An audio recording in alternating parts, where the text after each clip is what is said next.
नमस्कार दोस्तों, आप लोग कैसे हैं? बहुत अच्छे से होंगे। BPSC music class by Anil sir के चैनल में आपका स्वागत भी है। तो आप लोग को एक वीडियो दिखा रहे हैं जो दिलीप भैया ने और क्या बोले हैं आप सुनिए, डोमिसाइल के बारे में और TRE-4 के बारे में। जब तक डोमिसाइल नहीं लगेगा तो TRE-4 में देरी होगी, क्योंकि डोमिसाइल लगना परम जरूरी है। डोमिसाइल नहीं लगेगा तो फिर ये लास्ट वैकेंसी है, इसमें सभी बिहार के जितने भी छात्र हैं जिसका एज ख़त्म होने वाला वो भी छूट जाएंगे, मुश्किल हो जाएगा। इसलिए डोमिसाइल लगना परम जरूरी है। हम लोग मिलकर दिलीप भैया को साथ दें और शांतिपूर्वक इस आंदोलन में भाग लेंगे जो दिलीप भैया करने के लिए जा रहे हैं, वो सहयोग करें। तो प्लीज़ आप पहले वीडियो देखिए, उसके बाद अच्छा लगे तो प्लीज़ लाइक शेयर सब्सक्राइब जरूर कीजिए। धन्यवाद, जय हिंद। पहले वीडियो देखिए। कि बिहार में डोमिसाइल लागू हो, ये मांग अभ्यर्थियों की लगातार जारी है, लेकिन सरकार के द्वारा कुछ संज्ञान नहीं लिया गया।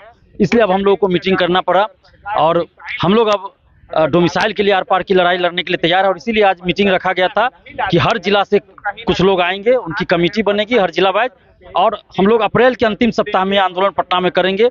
और डोमिसाइल की मांग हम लोग कर रहे हैं कि बिहार की सभी सरकारी नौकरियों में बीपीएससी, TRE यानी शिक्षक भर्ती, सिविल सेवा, दरोगा, सिपाही, BSSC सहित मेडिकल, इंजीनियरिंग सब में डोमिसाइल लागू हो 90%। और प्राइमरी एजुकेशन में 100%। प्राइमरी एजुकेशन में 100% इसलिए क्योंकि मातृभाषा में शिक्षा देनी होती है। बंगाल के या गुजरात के टीचर जो यहाँ आ गए तो उनको तो यहाँ की भाषा समझ में नहीं आएगी, उनकी भाषा बच्चों को समझ में नहीं आएगी, तो वो क्या बच्चों को पढ़ाएंगे? वार्तालाप होगी आपस में। तो इसलिए 100% होना चाहिए। बाकी जगह 90%।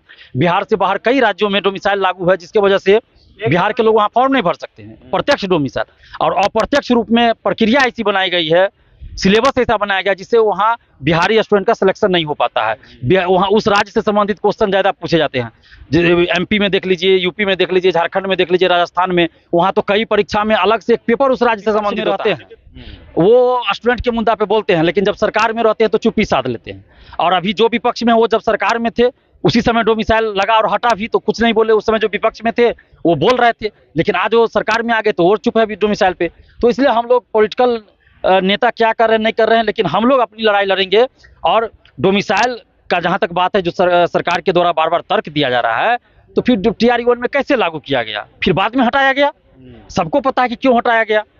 तो क्या सरकार को इतना नहीं पता था? संवैधानिक नियम क्या है सबको पता है। तो कैसे ये लोग अभी जाति जनगणना करके और कैसे आरक्षण की सीमा बढ़ा दिए थे? इनको नहीं पता था 9वीं अनुसूची में नहीं डालेंगे तो लागू नहीं होगा। तो सरकार चाहे तो सब कुछ हो सकता है। 35% महिला आरक्षण कैसे लागू हो गया? 50% महिला आरक्षण कैसे इन लोगों ने दे दिया? कब आंदोलन कर रहे हैं? अप्रैल के अंतिम सप्ताह में हम लोग आंदोलन कर रहे हैं डोमिसाइल लागू करने की मांग को लेकर। इसके साथ ही पारदर्शिता सभी बहाली में हो, दरोगा, सिपाही, BSSC सहित सभी में OMR शीट और क्वेश्चन बुकलेट, OMR शीट की कार्बन कॉपी और क्वेश्चन बुकलेट परीक्षा समाप्ति बाद दिया जाए। आंसर की जारी हो परीक्षा समाप्ति बाद, और रिजल्ट प्रकाशन के साथ ही कट ऑफ सभी का मार्क्स जारी हो। जो पेपर लीक में संलिप्त कोचिंग माफिया, नेता, अधिकारी सब पे कार्रवाई हो, पेपर लीक बंद हो। ये सभी डिमांड हम लोग का है।